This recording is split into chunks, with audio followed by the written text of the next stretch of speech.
Baik, kita lanjutkan materi yang ke-24 dari kelas Enterprise Resource Planning. Kita mengenal ya aplikasi open source untuk ERP system yang bernama Web ERP. Oke, Web ERP ini sistemnya terbuka ya, sudah dijelaskan open source, begitu artinya kita bisa ikut terlibat bagi yang punya kemampuan ya, bisa ikut terlibat dalam mengembangkan Web ERP ini. Jadi kalau misalnya ada sesuatu yang kurang kita temukan, kemudian kita pengen berkontribusi untuk melengkapi itu, nah itu diperkenankan ya. Dan nanti hasil dari perbaikan yang kita lakukan atau yang kita lengkapi itu nanti akan di-share lagi kepada orang lain sehingga orang lain bisa ikut menggunakan, seperti itu ya. Namanya open source, tidak berbayar. Jadi siapapun yang mau menggunakan itu bebas saja. Ya, ini menyediakan praktek terbaik ya, katanya mereka gitu ya. Administrasi bisnis multi pengguna dan alat akuntansi melalui web. Ini yang mereka sediakan ya. Fitur-fiturnya diantaranya yang pastinya adalah berbasis web ya. Jadi bisa diakses secara online. Bisa juga kita install sendiri nanti secara lokal, terus kita upload misalnya, bisa juga. Bisa menghasilkan laporan PDF, kemudian multi bahasa, multi tema, jadi tampilannya bisa kita ubah tuh. Sifat open source tadi ya, kemudian mendukung SSL, blokir akun gagal login pada jumlah tertentu. Jadi kalau misalnya mencoba mengakses gagal terus, nah itu pada hitungan keberapa nanti kegagalannya akan diblok langsung gitu ya. Jadi bukanya nanti harus lewat admin. Kemudian dia meliputi penjualan, ada pesanan, order ya, kemudian pajak, piutang, inventaris, pembelian, utang ya, bank, manufaktur, kontrak dan aset dan lain-lain ya. Banyak fitur-fiturnya yang lain. Nah, kemudian untuk kita menginstal ya, ini hanya saya memberikan pengenalan aja ya, tidak saya praktekkan secara langsung cara menginstalnya karena sebetulnya sudah saya lakukan ya. Jadi saya tunjukkan gambaran instalasinya saja. Ya, ini bisa di-download melalui website resminya ya di weberp.org. Nah, nanti bisa di-download di situ, ukurannya juga nggak terlalu besar ya, 40-an MB aja. Ini untuk yang terbarunya. Dan ini terus dikembangkan ya. Jadi yang tampil di sini ini bisa jadi berubah nih. Ya, versinya modified-nya kapan itu bisa berubah. Ya, tergantung mereka update-nya kapan gitu ya. Oke, itu alamatnya ya, bisa diakses juga ini alamat ini ya. Alamat ini bisa diakses juga. Kita masuk ke bagian instalasinya ya. Ini kalau kita download installernya versi web, kita harus punya web server di laptop kita atau di komputer kita yang juga memiliki interpreter atau compiler PHP dan juga database MySQL atau MariaDB ya untuk menyimpan datanya. Jadi nanti setelah di download, diekstrak ke dalam ini ya, folder htdoc atau www yang ada di dalam localhost kita. Jadi kalau menggunakan Laragon misalnya itu bisa di ekstrak ke dalam folder www. Kalau pakai SAM itu bisa dimasukkan ke dalam htdocs ya. Kemudian kita perlu membuat database. Ini bebas saja namanya apa. Contohnya adalah web ERP gitu ya. Nah, yang penting adalah membuat database-nya aja, karena tabel dan isinya nanti itu dibuatkan pada saat instalasi. Nah, kemudian kalau sudah sudah dibuat database-nya, kita buka tab baru ya, kemudian kita akses tuh alamat ekstrakan kita tadi. Contohnya gini. Kalau kita masukkannya di www atau di htdoc ya, kemudian foldernya adalah web ERP gitu, maka cara ngaksesnya gini. localhost/weberp/install. Nanti di enter aja, nanti akan muncul wizard ya atau petunjuk yang ada di layar. Nanti kita tinggal isi, tinggal kita sesuaikan. Setelah itu dia akan menginstal dan secara otomatis selesai, kita sudah langsung bisa gunakan gitu ya. Oke, yang penting adalah database ini sudah jadi, database-nya saja kita minta. Kemudian ya masuk ke instalasinya. Nah, ini halaman pertama ketika install ya, dipilih bahasanya. Kalau saran saya sih bahasa Inggris saja ya, supaya kita bisa lihat teks aslinya gitu. Kadang-kadang kalau diterjemahkan ke bahasa Indonesia tuh agak berbeda gitu ya. Nah, ini pilih bahasa, kemudian klik next ya. Diklik next, kemudian dia akan melanjutkan ke sini, setup database. Nah, hostnya itu adalah localhost kalau di tempat kita ya. Kalau nanti di online kan boleh jadi berbeda. Nah, itu silahkan lihat di settingan database-nya. Nama database-nya tadi yang penting di sini WPRP kan, gitu ya. Kemudian traffic boleh dikosongkan. Kemudian database name username-nya, root kalau dia lokal ya. Kalau dia online nanti silahkan disesuaikan. Kemudian passwordnya kalau dia kosong ya dikosongkan. Kalau lokal biasanya kosong. Kalau ada passwordnya harus diisi di sini. Ya. Setelah diisi, nah ini dipastikan benar semuanya. Ya, kalau sudah benar, tinggal kita klik next. Ya, next steps kita masuk ke bagian sini. Nah, ini untuk company settingnya, company name-nya silahkan dimasukkan apa gitu ya. Kemudian untuk chart of account-nya ini diisi aja ya, dipilih itu yang default aja. Kemudian time zone sesuaikan, pilih Asia Jakarta, yaitu untuk waktu Indonesia bagian barat. Itu yang standar ya, jam kita ya, jam nasional kita adalah GMT plus 7. Jadi Asia Jakarta pilihannya. Kemudian masukkan aja logonya sini ya, tapi diperhatikan filenya adalah JPG ya. Ukurannya maksimal 10 KB, kecil aja ya. Dan tidak lebih dari ukuran dimensinya adalah 170 kali 80 pixel. Itu kecil aja logonya ya. Ya mirip seperti logo WPRP tadi itu. Ya seperti itu. Itu diisi ya. Ini di bagian bawahnya ada lagi. Nah, dilanjut installation optionnya ini apakah kita mau menginstal data demonya. Kalau mau diklik centang ya. Nanti akan dimasukkan data-data demonya yang kita bisa lihat sudah ada datanya gitu ya. Nah, sebagai bahan untuk belajar itu ya bisa kita klik itu ya supaya kita nanti sudah dapat gambarannya seperti apa gitu ya. Nah, kemudian mengatur akun dari administratornya. Ini akun adminnya dulu ya. Nanti admin ini login baru bikinkan akun yang lain. Nah, ini disampaikan di sini ya, untuk default name-nya untuk admin itu tidak bisa dirubah. Jadi admin sudah gitu ya. Kemudian email address-nya ini kita bebas lah, masukin apa aja. Nah, kemudian untuk password-nya si admin itu secara default adalah WPRP. Nah, kita bisa aja langsung ubah di sini. Ya, langsung ubah aja di sini ya. Kalau sudah dipastikan dua ini sama, ini hanya re-enter aja ya, memasukkan ulang. Kalau sudah diklik aja install. Nanti kita tunggu sebentar, hasilnya nanti jadi kita bisa langsung masuk ke halaman loginnya. Nah, seperti ini. Ini company-nya tadi yang kita pilih, yang kita tuliskan di bagian waktu nginstal ya, kita masukkan. Nama company-nya kita pilih karena WPRP ini bisa untuk beberapa company sekaligus gitu ya. Jadi kita bisa mengelola perusahaan kita itu lebih dari satu gitu ya. Nah, itu kelebihannya menggunakan WPRP. Adapun logo tadi seukuran ini nih. Ya, 170 kali 80 ya. Nah, username-nya kita masukkan, password-nya juga kita masukkan, kemudian kita login ya. Kalau kita pilih company di sini, kalau kita pilihnya ada tadi ya, install data demo, maka ada pilihan lain di sini. Kayak gitu ya. Oke, kalau sudah diklik login, intinya seperti itu, nanti akan masuk ke halaman utama dari WPRP seperti ini. Ya, tampilannya ini gimana ya, agak full layar gitu ya. Nah, seperti ini tampilannya kurang lebih kalau kita lihat di bagian kiri ya. Ini ada sales, ada receivables, ada purchases, ada payables dan seterusnya ya. Ini apa namanya? Menu-menu yang disediakan. Kemudian setiap menu yang di samping ini akan memunculkan menu lain nih. Ada transaction, ada inquiries, and report, ada maintenance. Seperti itu. Ya, saya coba tunjukkan yang versi online ya. Kita coba lihat.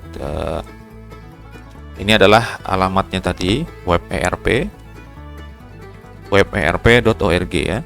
Ini adalah alamatnya. Nah, kita lihat. Di sini disebutkan ya untuk apa namanya requirement-nya atau kebutuhan sistem gitu ya. Kalau kita install sendiri ada dijelaskan di sini ya. Jadi sudah support PHP versi 8 katanya gitu ya. Ya, yang penting itu adalah kita punya web server sendiri kalau kita mau install sendiri. Nah, kemudian di website ini juga menjelaskan tentang fitur-fiturnya apa saja gitu ya. Ada ini untuk diskusi, lalu ada ini untuk developer ya. Siapa tahu kita mau mengirimkan improvementnya, boleh karena dia tadi sifatnya adalah open source, jadi kita bisa ikut membantu mengembangkan. Kemudian ini adalah kodenya yang dirilis ya. Jadi ini yang siap pakai, ini adalah demonya. Nanti kita akan coba demonya ini ya. Karena kita gunakan yang versi online untuk prakteknya ini saya mendemokan saja ya. Kemudian ini ada manualnya. Nah, yang lain-lain ini ada kabar berita ini sampai dengan yang terbaru adalah tanggal 7 ya. Nah, tanggal 7 ini dalam format PDF katanya gitu. Yes, saya masuk ke demo aja ya. Kita klik demo seperti ini. Nah, ini tampilannya sudah agak berbeda ya. Nah, kita pilih dulu di sini company-nya. Jadi saya katakan tadi bahwa kita bisa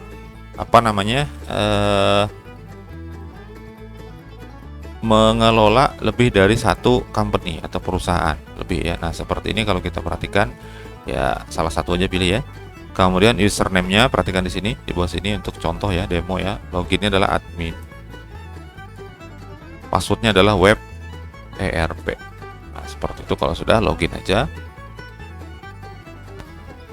Nah, kita bisa masuk ke sini sudah ya.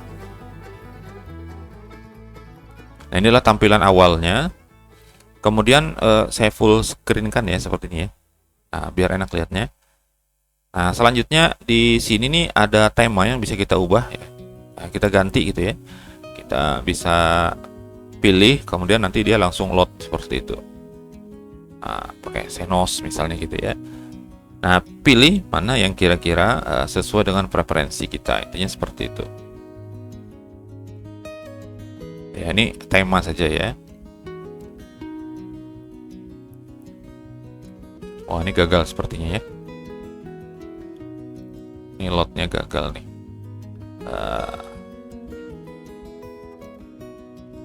Oke, kita coba lihat semua ya. Profesional, gel. Emang seperti gel ya, tampilannya menyala ini. Fresh.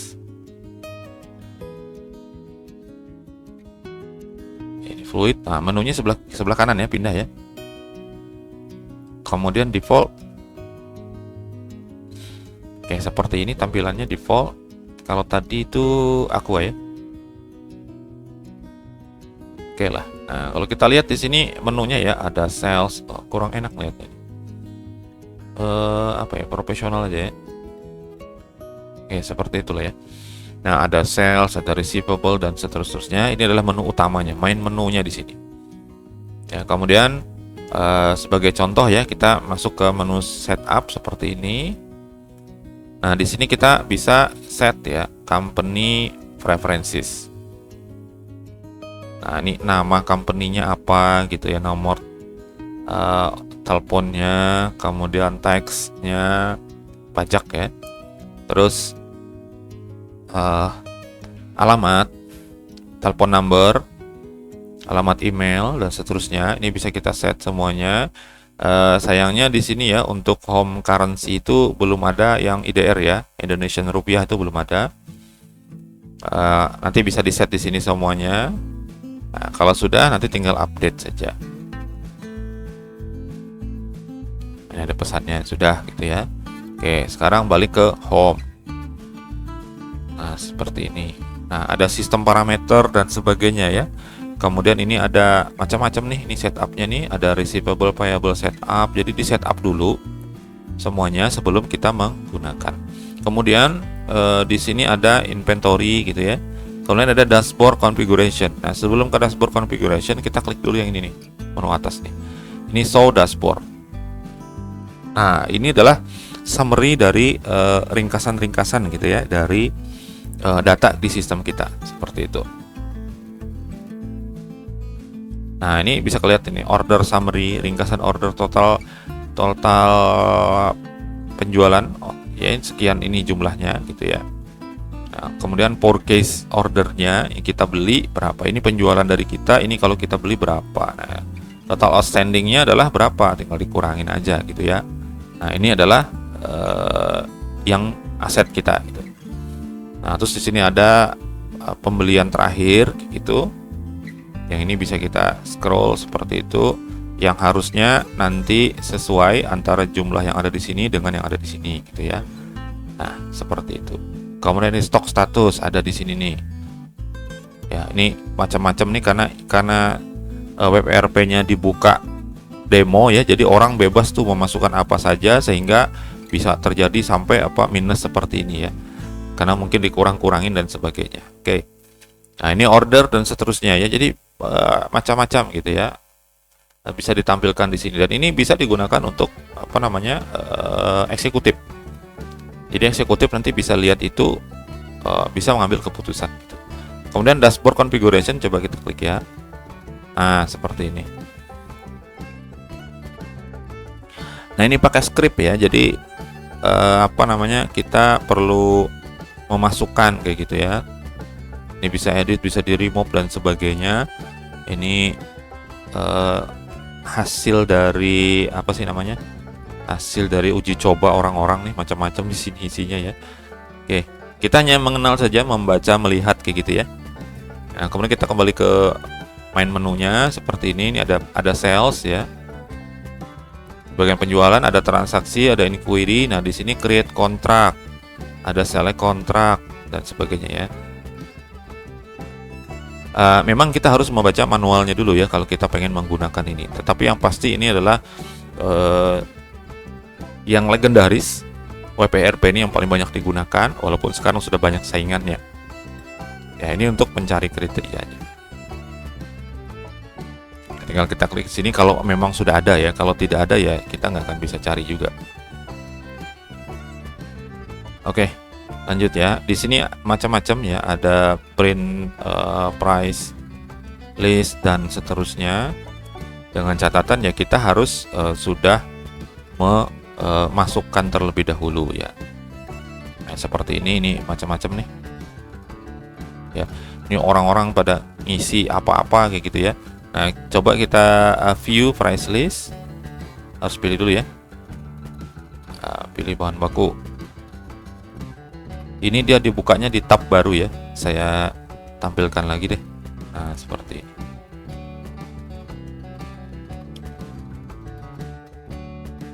Oh, nggak ada katanya harga-harganya. Kita cari yang punya orang aja ya. Nih, vegetables gitu. Ini saya tutup aja. Oh, nggak ada juga. Ya kalau di PDF kan juga nggak ada ya. Oke lah, kita kembali saja. Ya, memang kita harus membaca membaca manual ya untuk menggunakan ini. Ya, ini utilities, change a customer code dan seterusnya ya. Ini maintenance language file. Kita mau coba ke bahasa Indonesia nih, bisa nggak ya pilihannya?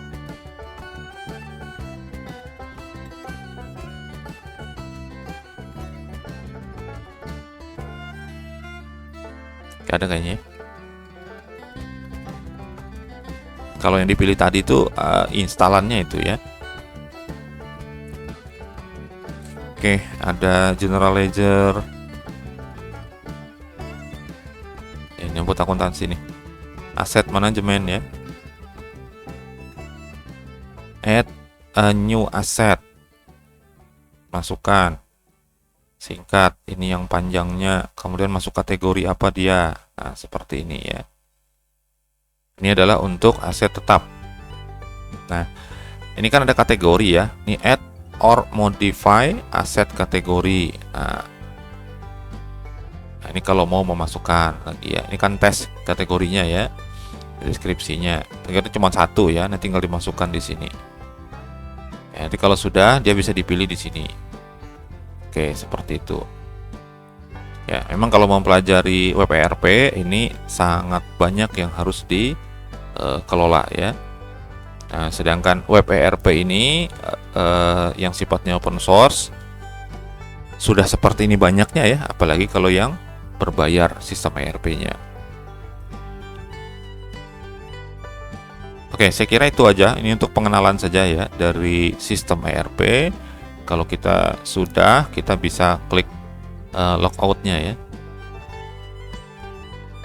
Nah, untuk dia kembali ke sana. Oke, kalau ada pertanyaan nanti silahkan tuliskan di komentar ya berkaitan dengan pengenalan dari sistem ERP menggunakan open source ya, web ERP ya. Nah, kita lanjutkan, ini pengenalan juga di bagian ke-25 yaitu open source juga walaupun ada bagian berbayarnya, yaitu menggunakan aplikasi ERP sistem Odoo ya di materi ke-25.